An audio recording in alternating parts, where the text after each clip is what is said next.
At 13:47 hours in occupied Zaporizhzhia, 12 small Ukrainian drones rise silently from a tree line, their brushless motors whispering against the wind. Each drone carries barely 5 kilograms of payload, yet together they represent the cutting edge of asymmetric warfare.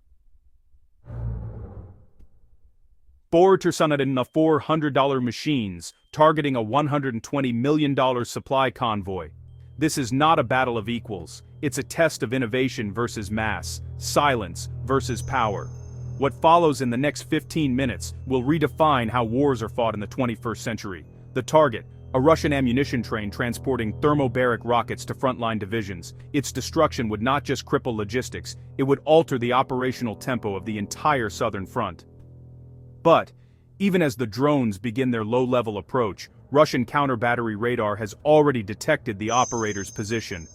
The first artillery shell lands 800 meters away, close enough to shake dust from the bunker ceiling. The operators know the math. Russian fire correction takes 3 minutes. Their drones need 12 to reach the target. There is no time for hesitation. They continue the mission. For decades, drone warfare was thought to be about high altitude, satellite-guided precision. This operation proves the opposite, that victory can come from ground-level improvisation and fiber-optic ingenuity. Each drone trails an invisible lifeline thinner than fishing wire, carrying light pulses at 200,000 kilometers per second. No jamming, no interference, just data racing through glass, untouchable by Russian electronic warfare. As the first salvo of artillery lands closer, the lead operator calls for split formation, 4 high, 4 low, 4 straight through the center. Tracers rip through the sky, arcing toward moving shadows. The operators stay calm, reading telemetry feeds through the smoke. What they're attempting has never been done, controlling 12 autonomous strike platforms in live combat through fiber-optic cables, all while under artillery fire. In the next few minutes, both sides will expose their vulnerabilities. Russia's air defense network, designed to counter NATO cruise missiles, will face its most humiliating test against drones smaller than a seagull. And Ukraine's battlefield innovation, born from desperation, will demonstrate that precision doesn't always come from satellites. Sometimes it comes from sheer willpower and a few meters of glass thread. This is the story of how 12 drones changed the course of a battle, and how the future of warfare may never look the same again. How Ukraine's low-cost drone revolution emerged, and why this mission was inevitable. In early 2024, Ukraine's drone warfare program had evolved from improvisation to precision engineering. What began as hobbyist quadcopters carrying grenades became a vast ecosystem of tactical UAVs designed to cripple Russian logistics. The nation had learned to weaponize creativity under siege. With access to few aircraft and limited missile stockpiles, drones became their equalizer, the Air Force of the poor. The specific operation to target the Russian ammunition train wasn't a random act of opportunity. It was the culmination of 6 weeks of intelligence gathering, satellite reconnaissance, and signal intercepts. Ukrainian partisans along the railway in Tokmak reported routine transport schedules. Every 3 days, a munitions convoy moved north, carrying TOS-1A, thermobaric rockets and fuel barrels. Those rockets, if delivered, could devastate Ukrainian infantry positions with temperatures exceeding 2400 degrees C. Military planners at the Southern Command knew they had a narrow window. Traditional artillery couldn't reach that far behind enemy lines, and manned aircraft risked certain destruction from S-400 systems stationed near Melitopol. That's when engineers from a volunteer drone collective proposed something unorthodox, a long-range fiber-optic control system. It was simple in theory but radical in execution. Maintain control by sending light through glass, not radio through air. This decision would change everything. Russian electronic warfare vehicles like the R-330Z JTEL could drown entire sectors in electromagnetic noise, blinding GPS and disabling communication. But jamming cannot affect photons traveling the Farvrau.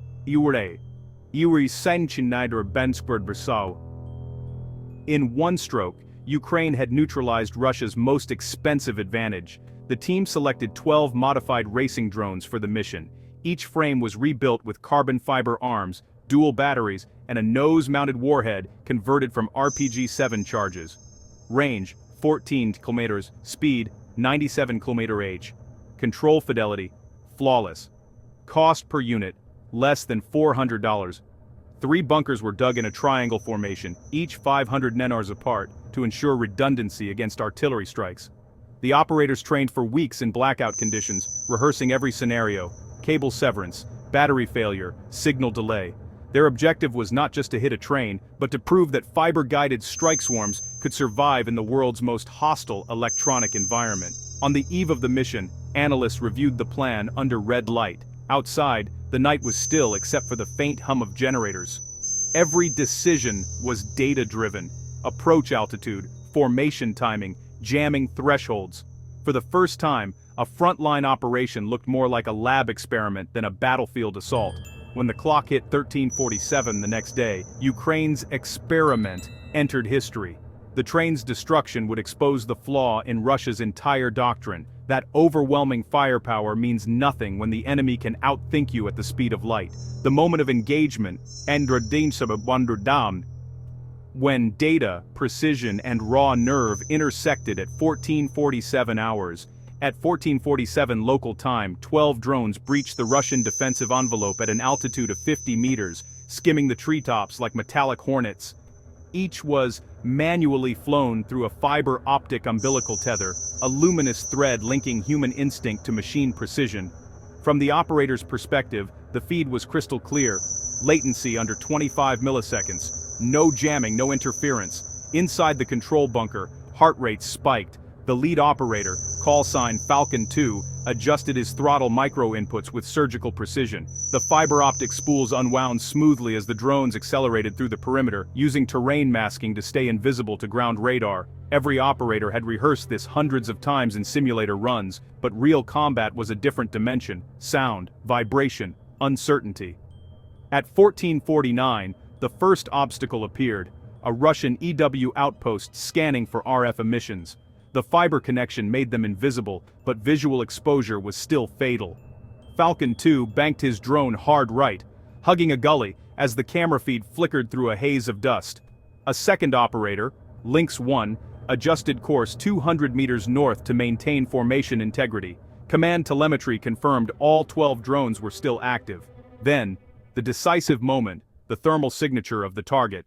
A slow-moving train convoy hauling TOS-1A fuel and munitions under tarpaulins. Infrared overlay revealed a faint heat plume at the locomotive's front and multiple crew signatures inside. The order came through the encrypted line: execute strike sequence Delta 5. One by one, drones transitioned from cruise to terminal phase. Operators armed the warheads, a mix of RPG-7 charges and thermite payloads designed for high-penetration ignition. The lead drone impacted first, detonating just under the second wagon. The explosion erupted like a contained sun, a white-orange column spearing upward. Sensors recorded a 2.4 kiloton thermal spike as secondary munitions ignited. Within seconds, the convoy was engulfed in a chain of detonations. Drone 6's camera feed showed shockwaves tearing across the field, flipping railcars like tin. 2 drones were lost to the blast radius, their fiber lines instantly severed. But the remaining units pressed on autonomously, programmed for area denial. The operators switched to external satellite feed, a mosaic of fire and moving shrapnel. By 14:52, the entire section of railway was gone. Russian reinforcements scrambled to respond, but the fiber system had no RF trail to follow, no emission, no jammer footprint, no signal for direction finders. Ukraine had struck deep behind lines and vanished like ghosts in daylight. Inside the bunker, silence followed. Then, one operator whispered what the entire team knew. That wasn't a drone strike. That was proof of concept. The mission didn't just destroy a train, it rewrote the electromagnetic rulebook of modern warfare. How Russia's air defense network reacted, and how it was outmaneuvered in real time. At 14:53 hours, Russian radar stations near Melitopol and Tokmak erupted with alarms. The sudden thermal bloom from the ammunition train triggered multiple S-300 and Pantsir batteries into alert status. Operators initially believed they were under a precision missile strike, possibly Storm Shadow or ATAC-MES. The thermal spike, visible even from orbit, confused both their radar algorithms and human analysts. Within 3 minutes, a pair of Su-35s from the 38th Fighter Aviation Regiment were scrambled from Kirovsky Air Base. Their mission: locate and destroy any remaining UAVs. What they didn't know was that the Ukrainian drones were not transmitting, they were physically tethered, invisible to ELINT systems. Every Russian countermeasure was tuned for electromagnetic warfare, not optical silence. From the cockpit, one Su-35 pilot call sign Bars 12 reported faint radar blips near the blast zone. The Urbisi radar could pick up minute motion signatures, but these contacts behaved irregularly. They would appear for 2 seconds, then vanish. That's when Falcon 2, still controlling the last surviving drone, initiated a diversion pattern. His drone ascended to 120 meters and began weaving erratically, dragging the fiber-optic line through shrubs and debris, simulating multiple targets. Russian command authorized a missile release. 2 R-77s streaked toward the contact, but before impact, Falcon 2 cut power. The drone went cold, dropped altitude, and vanished into smoke. The missiles detonated harmlessly in open air. For 45 seconds, confusion reigned across the Russian defense network. Radar screens flickered with ghost echoes. IR sensors picked up residual fire from the detonations. Nothing about the engagement fit standard EW doctrine. Meanwhile, Russian EW units deployed Krasuka-4 and Murmansk-BN jammers across the sector. Entire frequency bands were flooded with static, yet none of it mattered. Fiber links are impervious to electromagnetic interference. Ukraine's strike had rendered Russia's most sophisticated jamming assets obsolete in that engagement. For the first time, Moscow's operators faced an enemy not in the spectrum, but outside it.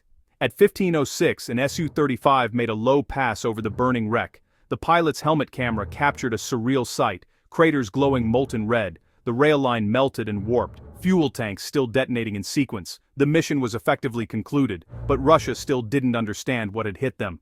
Their response was to escalate. Air defense radars across Crimea went into full alert, deploying interceptors against phantoms. Back at the Ukrainian command bunker, Falcon 2 reeled in the last fiber spool. His drone returned intact, still transmitting. Engineers immediately began downloading telemetry. Every data point, every microsecond of latency. The footage would become the foundation of a new operational doctrine codenamed Spectre Line. What happened that day wasn't just a strike. It was a duel between electromagnetic supremacy and optical innovation, a battle where silence proved deadlier than noise, how one drone strike reshaped modern electronic warfare and redefined what dominance means on the battlefield.